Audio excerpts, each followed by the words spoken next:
Pardon. À Mirecourt, les élèves ont dû faire normalement des statistiques. On leur a demandé pendant 2 semaines de regarder un petit peu ce qu'ils consommaient comme eau. Donc normalement, alors c'est sur une dizaine d'élèves maximum, ils ont essayé de voir combien ils consommaient d'eau. Donc pour certains, ils ont mesuré avec des petites bouteilles d'eau, quand on appuyait sur le bouton poussoir, combien il y avait d'eau qui coulait. On s'est aperçu qu'il y avait 1,5 litre, même si on se lavait les mains qu'une seule fois, il y avait 1,5 litre qui sortait, et qu'on avait du mal à l'arrêter. Mais je pense qu'il y a un élève normalement qui a quelques chiffres sur les statistiques. Où est-il cet élève? Alors allons-y.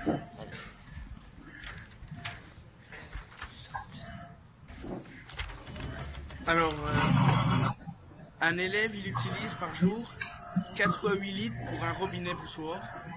Il utilise 8 litres 4 fois. Il utilise 8 litres en 4 fois. Une fois 50 litres pour une douche. 3 fois 6 litres pour les toilettes. Et une fois 8 litres pour autres. Soit 72 litres d'eau par jour. Alors, ça veut dire qu'à Mirecourt, là, dans le test que vous avez fait, vous avez évalué qu'en moyenne, vous utilisiez 72 litres d'eau par jour. Environ. D'accord. Ça serait intéressant de... Est-ce que à Yako, vous avez une idée ou une estimation de la quantité d'eau que vous utilisez par jour? Et ici à Yako, on peut estimer la quantité d'eau à maximum 25 litres par personne et par jour. Ça, c'est le maximum, vraiment. Souvent, c'est moins que ça. 3 fois moins. Est-ce que tu peux nous détailler les 25 litres? Pourquoi est-ce qu'ils sont utilisés, ces 25 litres? Généralement, les 25 litres sont utilisés d'abord pour la toilette, et ensuite pour la vaisselle et la cuisine. Essentiellement, les trois éléments. Parce que nous, on constate là dans les chiffres qui ont été énoncés par les élèves de Mirecourt que ce qui prend beaucoup d'eau finalement dans les 78, c'est la douche, qui prend 50 litres d'eau. Vous utilisez combien d'eau pour vous laver? Bon, généralement, c'est un seau d'eau, maximum, un seau d'eau, je ne sais pas. Merci. 5 litres, je pense, 5 litres. 5 litres. Merci. Donc on voit déjà un gros décalage. Oui, je voudrais simplement faire une remarque parce que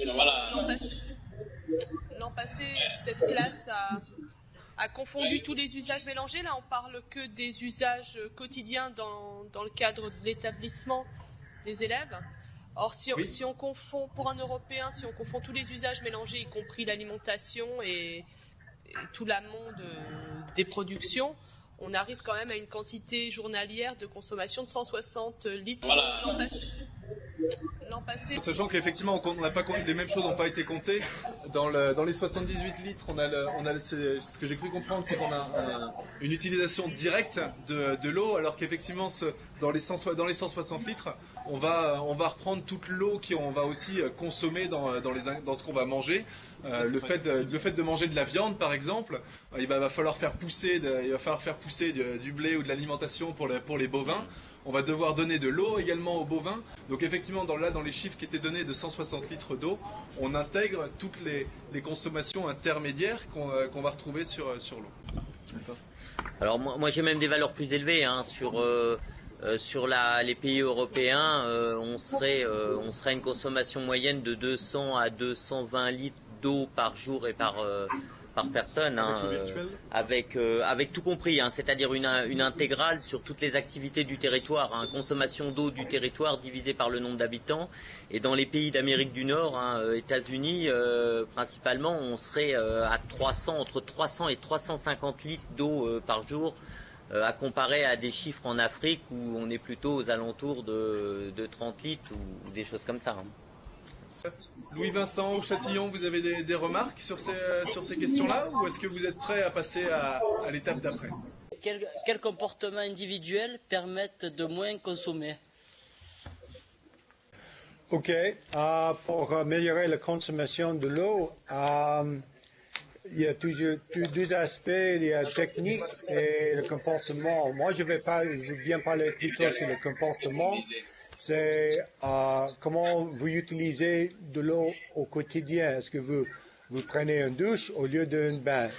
Est-ce que vous fermez le robinet quand on veut laver les mains et après réallumer pour le rincer, est-ce que vous jetez de l'eau sur le jardin sans penser d'utiliser pour mettre sur les plantes si vous avez un jardin quelque part? Est-ce que vous utilisez, par exemple, quand vous faites la cuisine, quand vous faites brûler le légume, on utilise l'eau qui reste pour faire un bon bouillon. C'est le comportement et les habitudes. Moi, je vais pas répondre sur la technique parce que je ne crois pas à la technique pour économiser l'eau. Je pense plus à la prise de conscience. Il y a bien évidemment des réducteurs de débit sur les robinets qu'on peut mettre, mais l'expérience montre que lorsqu'on prend un bain au lieu d'une douche, le réducteur de débit ne fait que d'augmenter le temps pour remplir sa baignoire, mais non pas diminuer l'eau, parce que on va fixer le volume pour être bien dans le bain, bien au chaud. Donc je crois pas aux solutions techniques. C'est plus dans l'application de tous les jours. Là, on a un débat sur l'eau, tout le monde est sensibilisé, tout le monde a des bonnes idées et est prêt à économiser l'eau. La question, c'est sur 100 personnes présentes aujourd'hui, combien il y en a qui ce soir, en rentrant à la maison, en se lavant les mains, vont penser à fermer le robinet après avoir mis le savon. Voilà, c'est ça. La question, c'est d'être sensible au fait que l'eau ce soit une denrée périssable et non pas quelque chose, je dirais, en quantité infinie. Je crois beaucoup plus à ça.